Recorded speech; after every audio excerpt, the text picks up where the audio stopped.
All right, we are going to go on, and the next little thing we're going to do is just introduce a nose touch, okay? Some of you probably have already done this.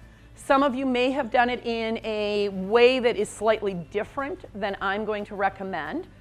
Part of being in a seminar is to try new things and sometimes get shoved out of your comfort zone. And when you leave, you can go, well, I'm not doing it that way. I'm going back to what I've always done. Or you go, huh, that was interesting. There was a new twist. Maybe I want to consider that. So I'm going to ask you to humor me and play along with my way of teaching a hand target.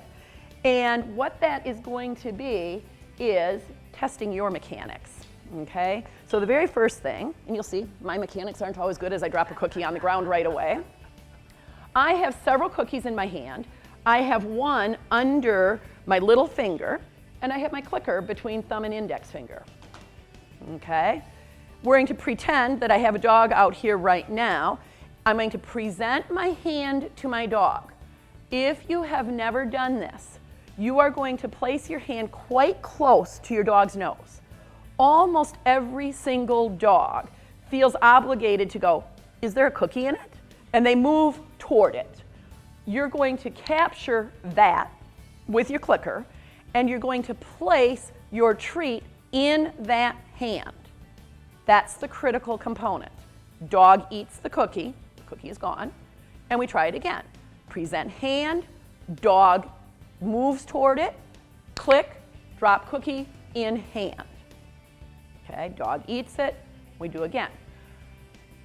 If you take this hand that the dog has touched to get the cookie, it is so much easier for you, but it's not good for the dog because it's a slight punisher.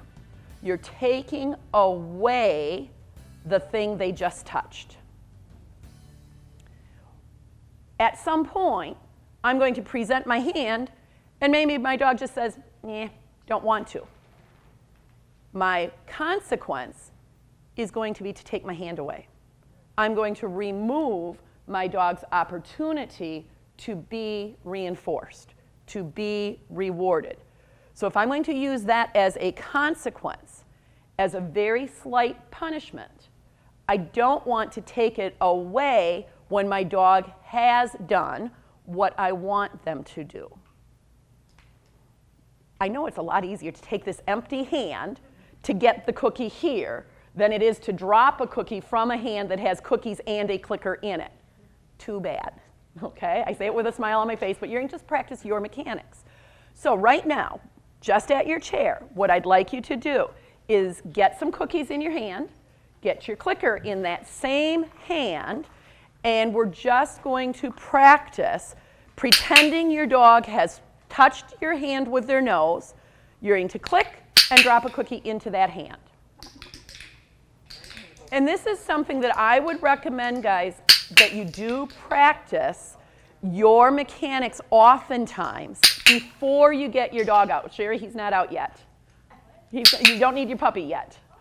Okay, we're just practicing our mechanics. Now, in the beginning, remember, your puppy, if it's brand new, you can't have criteria that says, I want a firm, hard nose wrinkle, nose press, if they've never done it. So any motion toward your hand is going to be reinforced with your click and your cookie. Over time, what I want you to begin to do is hold out. Initially, it may be very light touch. That gets click and cookie. Then you're going to start to hold out for a more firm. And if you've done a good job reinforcing those light ones, now you're raising criteria. And you don't reinforce the light nose touch. Your dog is probably going to say, hey, you, did you forget? And they're going to give you a more firm nose target, okay?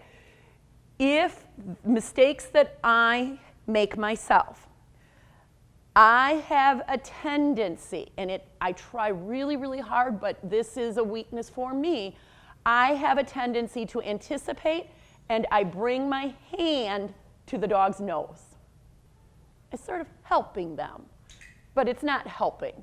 So if anything, now I make myself move my hand away until the dog has driven into it. Okay? Again, if you don't like immediate response, this is not that you present your hand and in 15 seconds, your dog has looked around, looked around, looked around, looked around, I guess I'll touch your hand. We're establishing right away that when I present a cue, I want an immediate response. So if they're not giving immediate response, you have to say, what's their experience level? If this is brand new today, you're not going to have a consequence. You're just going to lower criteria. Put your hand closer. So they almost can't help but to run into your hand so that you can get your rate of reinforcement high. If you've been doing a lot of hand touches already, then you might say, you're not giving me an immediate response. I'm just going to remove your opportunity to be reinforced. Over time, what I'd like is it's simply the presentation of my hand. I don't have a verbal touch cue. Just when I put my hand out, what I'd really like my dog ultimately to do is touch, touch, touch. Now, I'm saying touch, meaning their nose target, but I'm not cueing verbally. So my dog is simply going